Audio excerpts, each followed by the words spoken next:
Most times, before you go to render a final sequence of images, you're going to want to render out a preview animation. Preview animations allow you to test your animation and make sure that everything is working properly before committing to a final render. In this lesson, we're going to create a preview rendering in order to be able to see the camera motion in real time. Let's open a file. From the Application drop-down menu, choose Open. Navigate to the Chapter 6 folder and open the file Chapter 6 Facade03.max. The file opens to the front view of our building facade. If we scrub the timeline, you'll see that we have a 100 frame camera animation. We want to preview this animation without doing a full render to make sure the animation of the camera is the way that we want it to be. To create a preview animation, click on the Tools menu, put your cursor over the Grab Viewport option, and choose the Create Animated Sequence file from the Grab Viewport flyout menu. This opens the Make Preview dialog box. We're first going to look in the Preview Range section.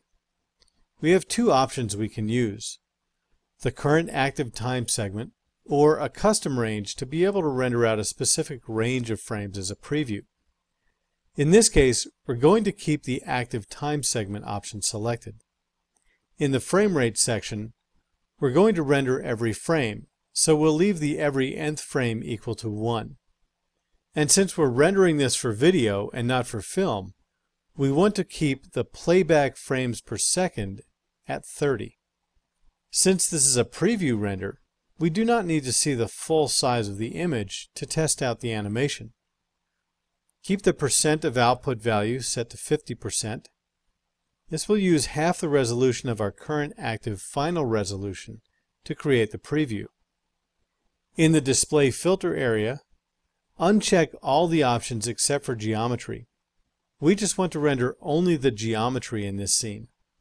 If we're editing after we render this preview, sometimes it's a good idea to have the frame number and the camera name embedded into the image.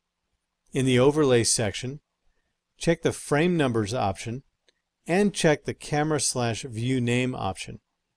In the Visual Style area, click the down arrow on the right-hand side of the Rendering Level drop-down list and choose Realistic from the drop-down list. This will render the frame using the Realistic Viewport rendering settings. In the Output section, click on the Codec option for the AVI selection. In the Video Compression dialog box that opens, choose the Microsoft Video 1 compressor from the Compressor drop-down list. This is a codec that is used to compress the video so that we can play it back as an animation.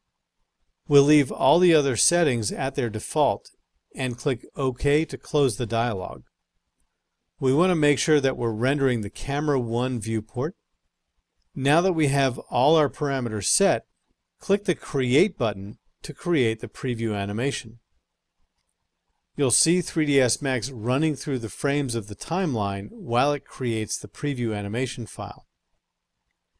When it completes the file, it will open it up in the appropriate media player and play it back.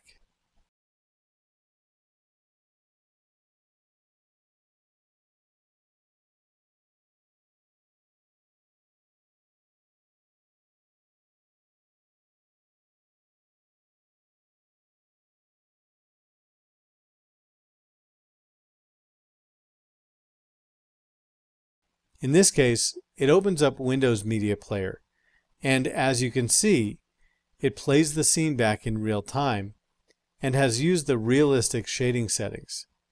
Creating the preview animation can be a critical step in the success of your animation. I recommend that you make it a part of your production pipeline.